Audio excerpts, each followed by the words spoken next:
Natasha Reed smoothed down her navy blue dress for what felt like the 100th time as she walked through the ornate entrance of the Grandview estate. The mansion was breathtaking, with its towering columns and sprawling gardens that seemed to stretch endlessly into the twilight. She clutched her small clutch purse tighter, feeling the weight of inadequacy settle on her shoulders like a heavy cloak.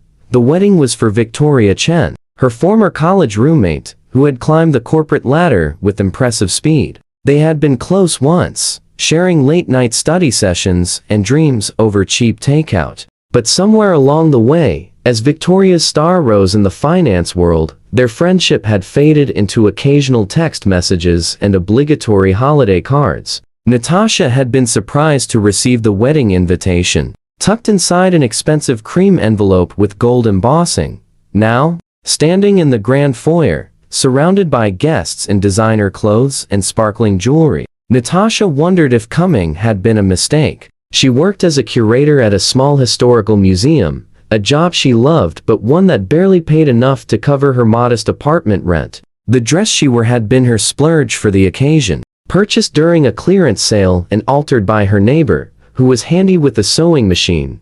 The reception hall took her breath away, despite her discomfort. Enormous floral arrangements of peonies and orchids adorned every surface, their sweet fragrance mixing with expensive perfumes. A live band played soft jazz on a raised stage, and waiters in crisp white jackets glided through the crowd carrying trays of champagne and delicate appetizers. Natasha accepted a glass of champagne, more for something to hold than any desire to drink. She found her assigned seat at table 17, predictably positioned near the back of the room, partially obscured by an enormous ice sculpture of two swans. The table was only half full, populated by what appeared to be other peripheral acquaintances and distant relatives. Natasha settled into her chair and tried to look engaged, smiling politely at the elderly couple across from her who were deep in conversation about their grandchildren. As the evening progressed and dinner was served, Natasha picked at her elaborately plated salmon, watching the happy couple at the head table. Victoria looked radiant in a gown that probably cost more than Natasha made in 6 months, her new husband gazing at her with obvious adoration. A familiar ache of loneliness twisted in Natasha's chest. At 32, she had convinced herself that she was content with her quiet life, her books, and her artifacts from centuries past. But moments like this made her wonder if she had been lying to herself. The chair beside her suddenly pulled back, and a deep voice said, "Please tell me this seat isn't reserved for my great-aunt Mildred. She's been chasing me around all evening trying to introduce me to every single woman under 40. Natasha looked up and felt her world shift. The man standing beside her was striking in a way that made her forget to breathe for a moment. He was tall, with broad shoulders that filled out his charcoal gray suit perfectly. His dark brown hair had hints of auburn that caught the light, styled in a way that looked effortlessly sophisticated. But it was his eyes that captured her attention, warm hazel eyes that crinkled at the corners when he smiled, suggesting laughter came easily to him. "No great aunts here," Natasha managed, gesturing to the empty seat. "It's all yours." He slid into the chair with fluid grace, and extended his hand. "Damien Cross. I'm the groom's cousin, though I'm seriously considering disowning the family after tonight's interrogation session." "Natasha Reed," she replied, shaking his hand and trying to ignore the warmth that spread through her at the contact. "I'm an old friend of Victoria's." "Well, former friend might be more accurate." Damien's smile was sympathetic. The classic wedding casualty invited out of obligation, seated in exile, expected to smile through it all. "I know it well." Natasha couldn't help but laugh. "That's exactly it. How did you know?" "Because I'm living it too," Damien said, leaning back in his chair with an easy confidence. "I love my cousin, truly I do, but I've spent the last hour dodging questions about my love life, my business, and why I'm not married yet. At 35, apparently I'm a crisis waiting to happen." There was something disarming about his honesty, the way he spoke to her as if they were old friends sharing confidences rather than strangers at a wedding. Natasha felt herself relaxing for the first time since arriving. "So what do you do when you're not fleeing from well-meaning relatives?" Damien asked, genuine interest, lighting his eyes. "I'm a curator at the Historical Heritage Museum downtown," Natasha said, expecting the usual polite but glazed response she got from most people. "I specialize in 18th century correspondence and documents." Instead, Damien's face lit up with authentic enthusiasm. "That's fascinating. Old letters and documents. There's something incredibly intimate about reading someone's actual handwriting, seeing the ink they chose, the way they formed their words. It's like touching history directly." Natasha stared at him in surprise. "Yes, that's exactly what I love about it. Most people think it's boring, but you're holding something someone created hundreds of years ago, reading their thoughts in their own hand. It's magical." As dinner transitioned into dancing, Natasha found herself completely absorbed in conversation with Damien. He told her about his work in venture capital, but not in the boastful way she had heard other wealthy people talk about their success. Instead, he spoke about the entrepreneurs he helped, the innovative ideas he got to support, the satisfaction of watching someone's dream become reality. When the band shifted to slower songs and couples began filling the dance floor, Damien stood and offered his hand. "Would you dance with me, Natasha?" "I should warn you," she said, hesitating. "I'm not very graceful. I once tripped over my own feet at my high school prom." "Then it's a good thing I've taken enough ballroom dancing lessons to compensate for two people," Damien said with a warm grin. "My mother insisted. She said a gentleman should always know how to lead." Natasha placed her hand in his and let him guide her onto the dance floor. The moment his arm encircled her waist, she felt something shift inside her, a sense of rightness that she had never experienced before. He moved with natural elegance, making it easy for her to follow his lead. She found herself relaxing into his embrace, letting the music carry them. "You're full of surprises, Natasha Reed," Damien murmured, as they swayed together. "I came to this wedding dreading every moment, and now, I can't imagine being anywhere else." Natasha looked up into those warm hazel eyes and felt something dangerous bloom in her chest. Hope. For the first time in years, she felt truly seen, not invisible or forgettable, but valued and interesting. It was intoxicating and terrifying all at once. Part 2. World's apathy. Morning after the wedding, Natasha woke to sunlight streaming through her small apartment window and the memory of Damien's arms around her as they danced. She reached for her phone on the nightstand, half convinced she had imagined the entire evening. But there was his number saved in her contacts with a note he had typed himself. "The guy who can't stop thinking about you." Her phone buzzed at 9 o'clock sharp, making her jump. "Good morning." Damien's voice was warm and slightly nervous. "I know this might seem forward, but I'd really like to see you today. Are you free for brunch?" Natasha's heart raced. "I am, actually. My Sundays are usually pretty quiet." "Perfect. I'll pick you up in an hour." When Damien arrived, Natasha noticed he was driving himself in a sleek silver car that probably cost more than she made in 2 years. He wore dark jeans and a casual button-down shirt, but even his relaxed clothes had that unmistakable quality of expensive tailoring. Still, his smile was genuine and his hug felt real and warm.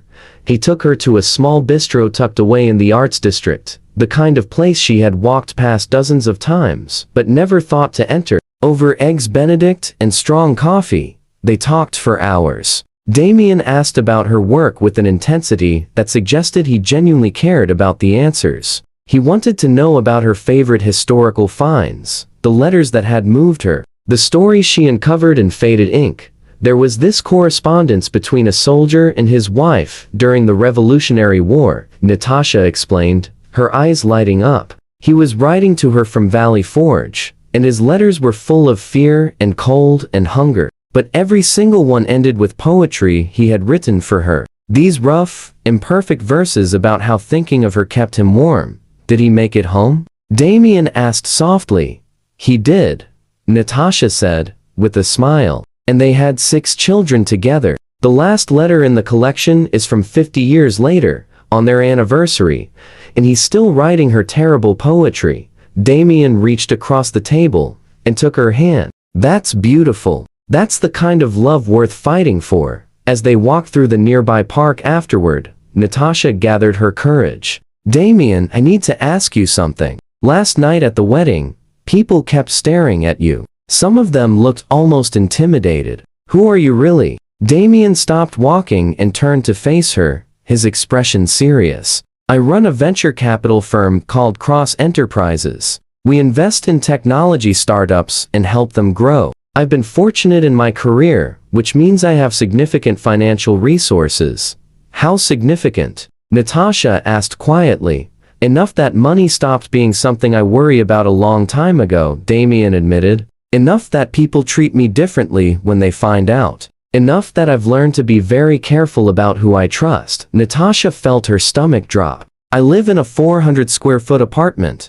I take the bus to work. I buy my clothes at discount stores. We're from completely different universes, are we? Damien challenged gently. Because yesterday, when I was talking to you, it didn't feel like a walking bank account. I felt like a person. Do you have any idea how rare that is? Over the next few weeks, Damien showed Natasha parts of his world. He took her to charity galas where tickets cost thousands of dollars, introduced her to business partners and friends who moved in circles she had only read about in magazines. Natasha felt perpetually out of place, acutely aware of every borrowed dress, every misused fork at formal dinners, every conversation about investments and properties she couldn't follow. But Damien also entered her world. He came to the museum on a quiet Tuesday afternoon and spent 3 hours listening to her explain the exhibits. He asked thoughtful questions and seemed genuinely fascinated by the artifacts she loved.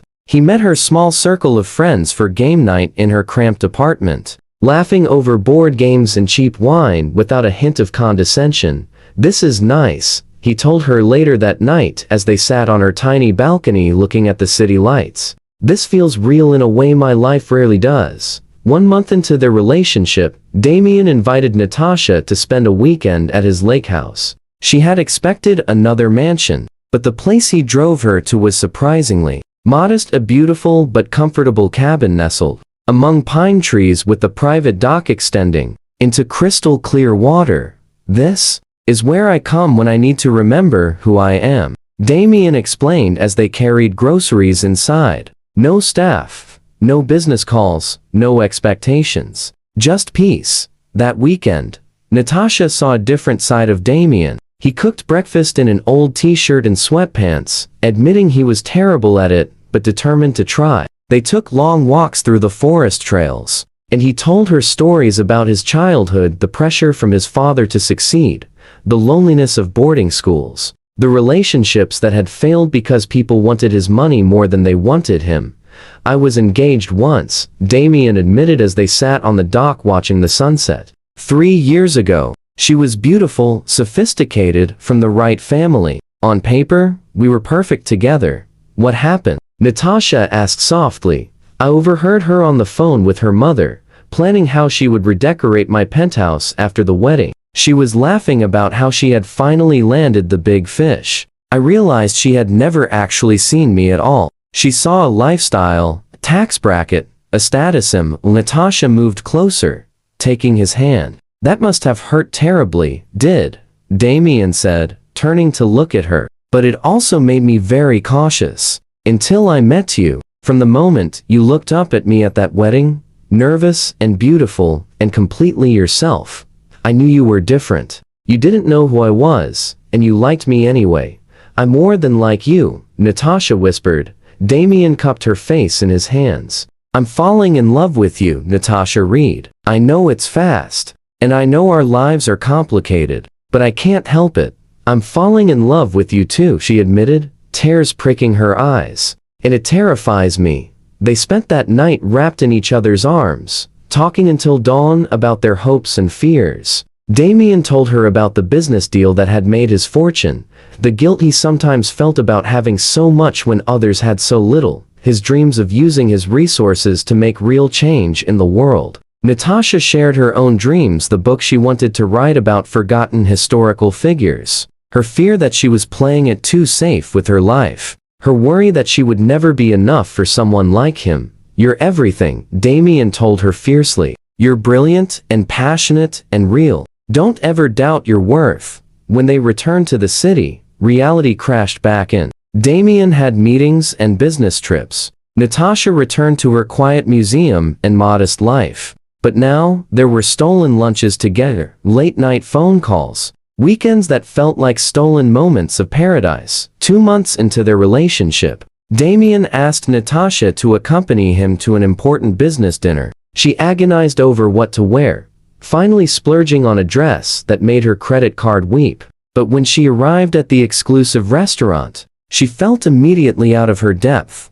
The other guests were all wealthy, powerful people who spoke a language of mergers and acquisitions that might as well have been Greek. Damien's business partner, a sharp woman named Veronica Lane, assessed Natasha with cool eyes over her wineglass. "So you're the curator," Veronica said, making it sound like a quaint hobby rather than a profession. "How charming." Damien has always had eclectic tastes. Natasha felt her cheeks burn, but held her ground. History teaches us that wealth and power are temporary, but ideas and art endure. "I find that comforting." Veronica's eyebrows rose, and she smiled slightly. "Touch. Perhaps you're not as out of place here as you think." But later, in Damien's car, Natasha couldn't hold back her tears. "I don't belong in your world." Tonight made that painfully clear. "Everyone was judging me, wondering what someone like you is doing with someone like me." Damien pulled over and turned to face her. "I don't care what they think. I care about you. About us." "But I care," Natasha said. "I care that I embarrass you. That I don't fit."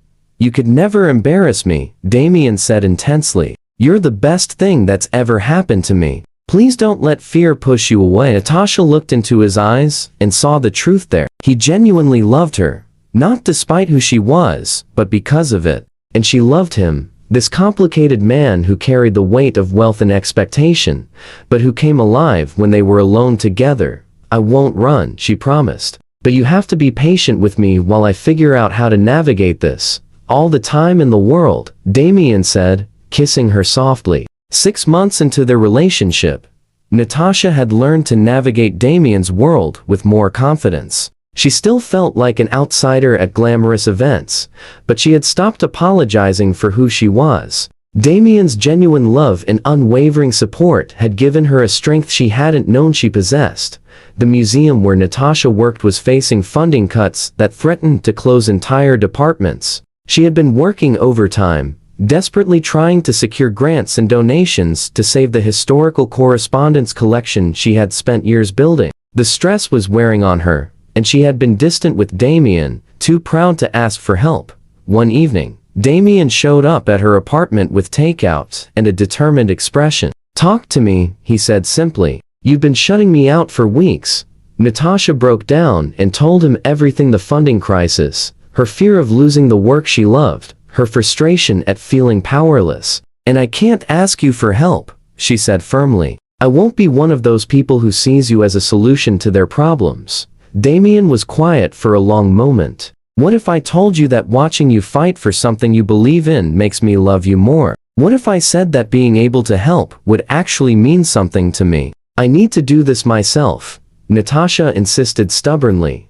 "Then let me help you do it yourself," Damien said. "Let me introduce you to people who care about historical preservation. Let me use my connections to open doors. But you walk through them. You make the pitch. You save your museum." It was a compromise Natasha could accept. Over the next month, Damien arranged meetings with philanthropists and cultural foundations. But true to his word, he stayed in the background while Natasha passionately advocated for her museum. Her presentations were compelling, her knowledge deep, her dedication obvious. The day the museum received a major grant that secured its future, Natasha called Damien from her office, crying with relief and joy. "We did it. We actually did it." "You did it," Damien corrected warmly. "I just pointed you in the right direction. You were brilliant, Natasha. I'm so proud of you." That night, Damien took Natasha back to the Grandview estate where they had first met.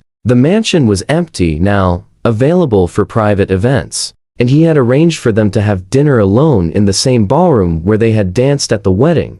A single table was set up in the center of the room, candlelit and elegant. Music played softly from hidden speakers. Natasha looked around in wonder. remembering that night 8 months ago when she had felt so invisible and alone. "I wanted to bring you back here," Damien said, taking her hand, "because this is where my life changed. This is where I met the woman who made me believe in love again." They danced together in the empty ballroom, just the two of them, swaying to soft music. Natasha rested her head on Damien's shoulder, feeling completely at peace for the first time in months. "I have something to ask you," Damien said softly, and Natasha felt him reach into his pocket. Her heart stopped as he pulled out a small velvet box. They stopped dancing, and Damien took both her hands in his. "Natasha Reed, these past 8 months with you have been the best of my life. You've challenged me, inspired me, and shown me what it means to truly see another person. You make me want to be better, to do more, to live more authentically. I love your passion, your intelligence, your kindness, and your strength."